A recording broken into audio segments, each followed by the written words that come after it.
Hello viewers, আসসালামু আলাইকুম। আপনি কি কম খরচে 200 মুরগির জন্য একটি ঘর তৈরি করতে চান?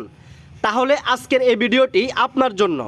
আজকের এই ভিডিওতে আমি দেখাবো কিভাবে একদম ঘরোয়া উপায়ে খুব কম খরচে একটি মুরগির ঘর তৈরি করবেন। তো প্রথমত হচ্ছে ঘরটি তৈরি করতে আমরা বাঁশ এবং সুপারি গাছ ব্যবহার করেছি।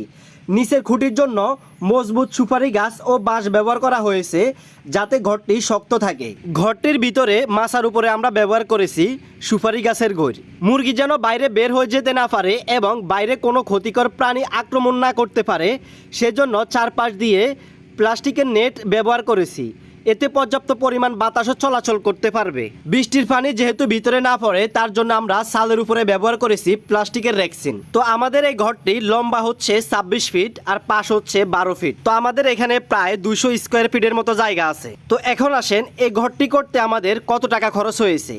যেহেতু আমরা নিজেরাই এই কাজটি করেছি, কোনো মিস্ত্রি লাগে নাই। তারপর হচ্ছে সুপারি গাছ, তারপর হচ্ছে বাঁশ, সেগুলো হচ্ছে আমাদের নিজস্ব। এর জন্য এই খামারটি করতে তেমন টাকা খরচ হয় নাই। শুধু কাল আমরা বাজার থেকে নেট আর হচ্ছে উপরের সালের যে র্যাক্সিনটি আছে সেগুলো কিনেছি।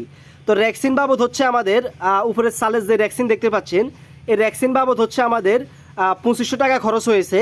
তারপর হচ্ছে সাইডের যে নেটগুলো দেখতে পাচ্ছেন এই নেট বাবদ খরচ হয়েছে আমাদের 4000 টাকা। তারপর হচ্ছে জলি আর হচ্ছে সুতলি বাবদ গেছে আমাদের 800 টাকার মতো। এই ঘরটি করতে আমাদের 7300 টাকার মতো খরচ হয়েছে। তো যেহেতু এই কাজগুলো আমরা নিজেরাই করেছি, তো আপনাদের ক্ষেত্রে হচ্ছে আরও বেশিও খরচ হতে পারে।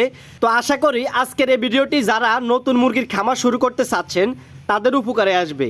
ভিডিওটি ভালো লাগলে লাইক, শেয়ার এবং চ্যানেলটি সাবস্ক্রাইব করে পাশে থাকুন। আপনার কোনো প্রশ্ন থাকলে কমেন্টে জানান। তো সবাই ভালো থাকবেন, সুস্থ থাকবেন। আল্লাহ হাফেজ।